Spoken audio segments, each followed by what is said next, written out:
muy secundarios. Muy secundarios. Oye, Lorenzo, una de las cosas que están ahorita es este enorme poder de los votos, más que legitimidad electoral de la doctora Sheinbaum, una cosecha de votos impresionante, una concentración de poder político y electoral impresionante, pero al mismo tiempo entra en un momento de turbulencia desde lo que luego algunos dicen son los verdaderos contrapesos que quedan, que son los de los grandes capitales, en este caso, con el asunto de la paridad peso-dólar y de las variaciones a la baja en la Bolsa Mexicana de Valores y las versiones de que hay la incomodidad, preocupación de los grandes capitales por la eventual aprobación de las reformas constitucionales que la mayoría calificada permitiría al Obrador en esta etapa en la que estará el presidente López Obrador y en acuerdo con la presidenta entrante. ¿Qué tanto esos mercados,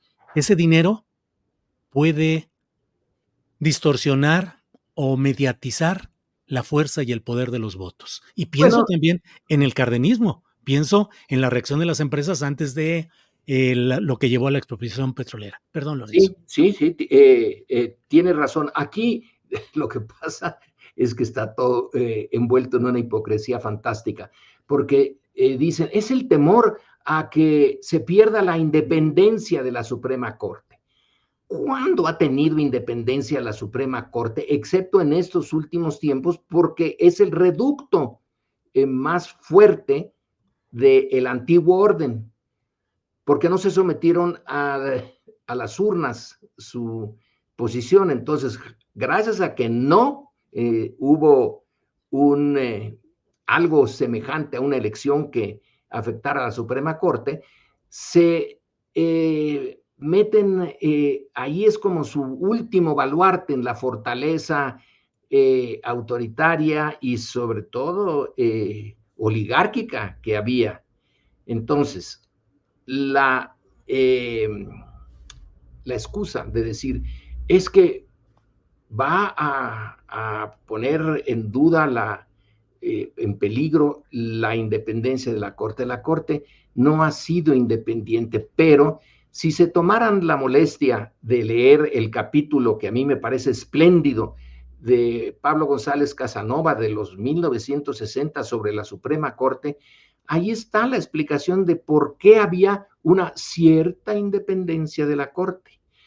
Porque la presidencia llegaba a un acuerdo con la Corte para que la Corte le rechazara ciertas medidas tomadas por la presidencia, pero que encontraron obstáculos, entre otros de eso, del gran capital, de los grandes intereses, y entonces el presidente, en vez de recular, simplemente decía, la Suprema Corte en su suprema independencia ha echado abajo mi proyecto que era perfecto, pero yo como respetuoso de la división de poderes, ¿cuál división de poderes si era un sistema autoritario? Pero en fin, yo respeto esto y echo abajo mi proyecto. Era muy funcional ese tipo de independencia, entre comillas, de la Corte.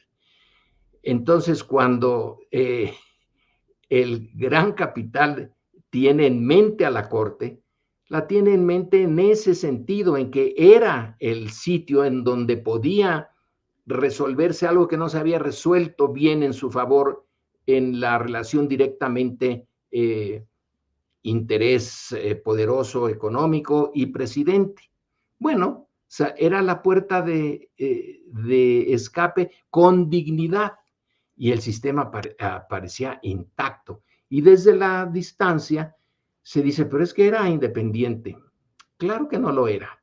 Ahora sí es independiente porque está cambiando la correlación de fuerzas y la naturaleza del régimen, pero es independiente a pesar de ellos, porque entonces vieron que podían enfrentar como el último reducto del antiguo orden dentro del gobierno, podían enfrentar al ejecutivo y al legislativo, y lo han hecho. El costo lo va a decir la historia inmediata, porque eso significa un costo. Incluso ese simbólico de decir, no me bajo el sueldo y yo gano lo que se me da la gana, y que los fideicomisos, que este fideicomiso de la Corte iba a ir a los damnificados de Acapulco, pues no va y se queda donde está. Bueno, el prestigio de la Corte ahora, curioso, también en Estados Unidos.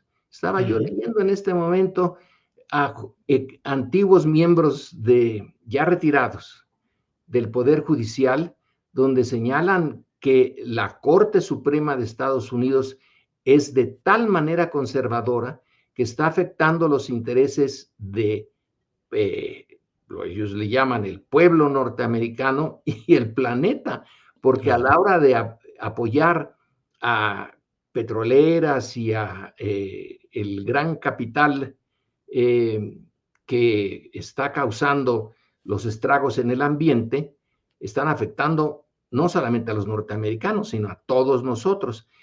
Entonces, las cortes conservadoras, tenemos una, los norteamericanos tienen otra, y eso genera un choque entre el statu quo, que se resiste a cambiar, y los procesos sociales, políticos, culturales que piden el cambio.